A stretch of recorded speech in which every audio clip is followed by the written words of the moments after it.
Hello and welcome back to the show. I'm your host, Trooper Khan. Check out our amazing new layout. Isn't this amazing?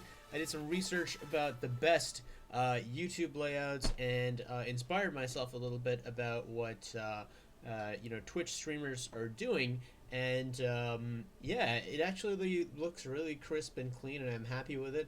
I spent hours and hours and hours tweaking it, getting it just right, messing with the colors, and I'm very happy with it. So to treat myself and all of you, it's time to do another unboxing. This time it's the YMS-08B DOM test type, graciously provided by Justin Michaud. Thanks again, Justin. Justin had to get rid of some kits because he's moving, and so I helped him out and picked one up from him, and at a very attractive price as well. So yeah, it's something that happens a lot in the gunplay community. Sometimes people buy too many kits. They need to make some room, what have you. Some people have entire rooms full of this stuff. So there we go. So this is actually from the Gundam The Origin series. It's a Rick Dom, and let's go ahead and unbox. It's a 1/144 scale high grade. Aha! I've already cut it open. So let's see what we've got. Just gonna pop the box over here. Oh, lovely. These boxes. So we've got the manual. It's actually a really pretty manual, isn't it? It is quite nice. Yeah, good quality printing. Ooh, look at that. That is good. I'm quite used to this yet, but here we go. Yeah, full color. It actually looks photorealistic. I mean, these are photos, of course, but it also has 3D renderings, which are like heavily shaded and so on.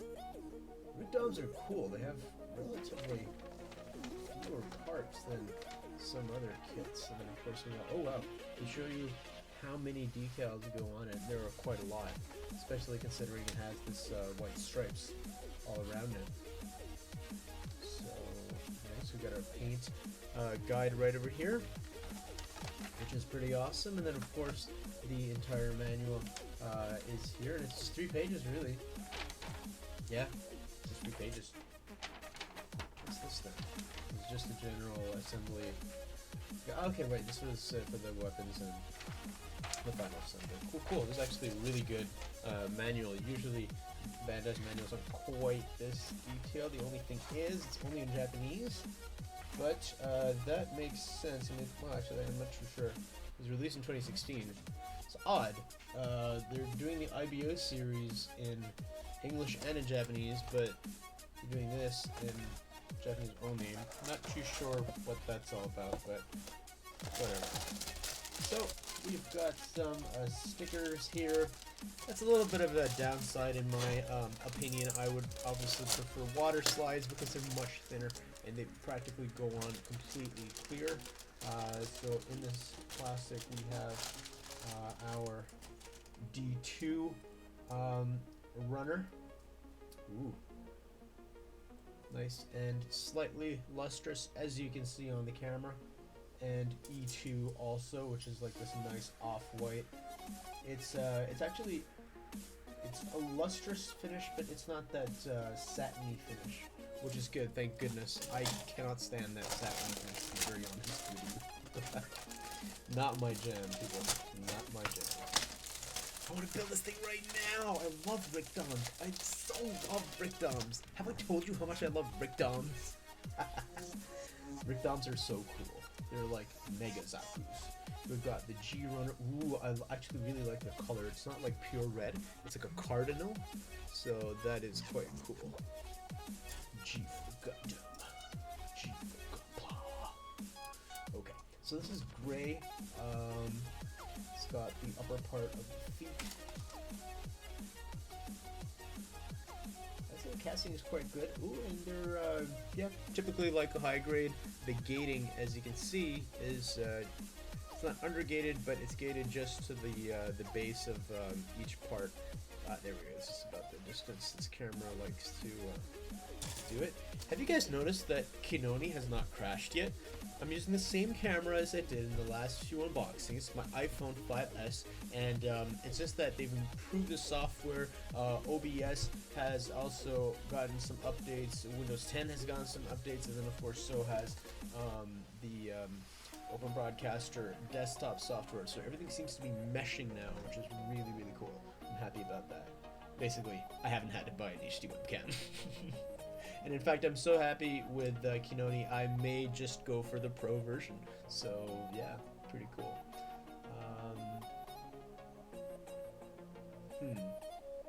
And we've got some more of this gray. Ooh.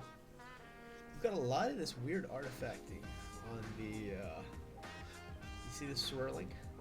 So if you ever wondered why people have a habit of sanding down the plastic, it's to get rid of that. Although, you know, sanding down the plastic is so pedantic, what I'm going to try on this one is I'm going to try priming it first and then sanding it and seeing if that sort of speeds things up. I don't know. What is your opinion on that? You think that might be a good way to go? I'm going to try it and let you guys know how that works out. In fact, you'll probably see it right here on the channel when I start building it. Oh, this is so cool.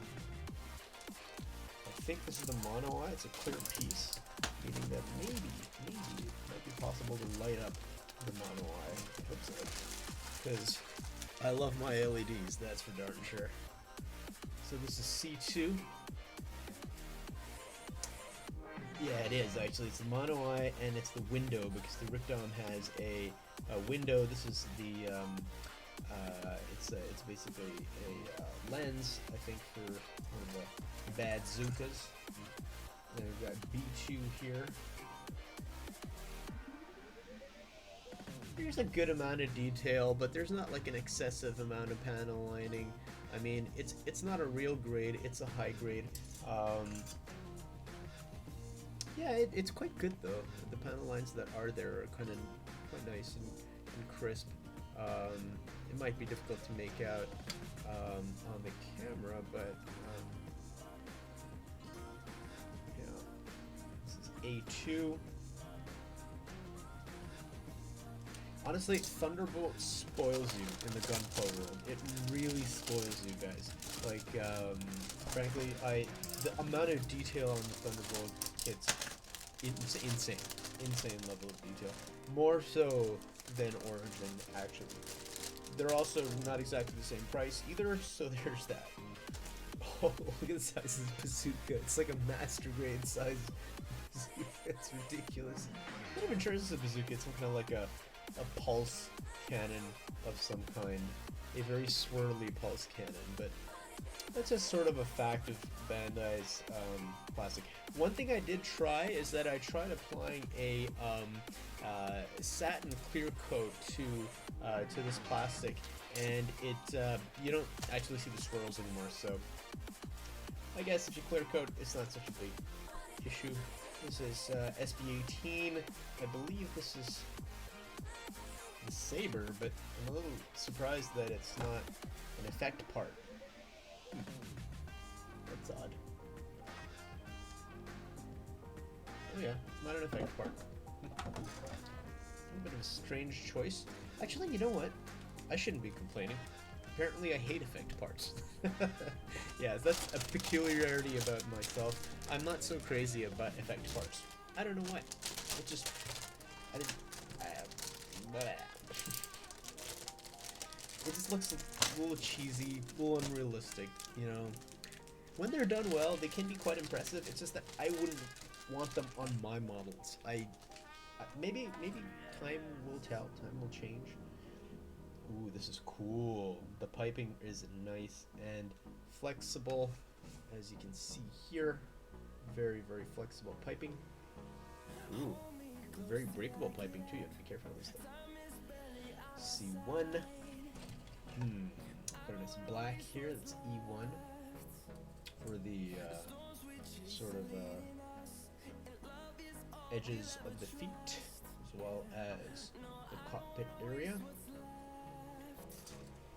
And last but certainly not least, we have D1, which is the hands and parts of the joints and so on. And this is actually, yeah, it's good plastic. It's not highly soft like the IBO kits. It's actually, it's just right, I'd say. It's kind of satiny, but it's not all softy wafty. Like my Barbados Lupus is like, ooh, I'm working on it now, and it is almost rubberized. So I would say that quality-wise, the parts seem to be very, very good quality. I like Rick Dumps because they're almost master grade size. They're big, chunky, huge suits. Look at that. We got the thrusters here. Very nice little thrusters here. If you're able to make that out. It's going to be a lot of fun. Plenty of room in here to sort of poke around, go in with a pin vise, and maybe install some LEDs. And I will almost definitely be doing that. Is there anything else that I'm missing that I wanted to cover? No, I think it's a pretty straightforward high grade as far as high grades go. I'm happy with it. What do you guys think? Would you pick up a rip down test type? Is that something that you can see in your future? Guys, thanks for watching. If there's anything that you would like to see reviewed here on the channel, if you have any requests, if you have any suggestions, any feedback, any hate mail, whatever, let me know in the comments below. If you enjoyed the video, like, subscribe, and reach out to us on social media, which I believe is right here. So, yeah, we're on Twitter, I'm on Instagram, there's a Facebook page, of course, and then if you could support us on Patreon, that would be even better. Give you a shout out, and maybe send you some merch. Stay frosty.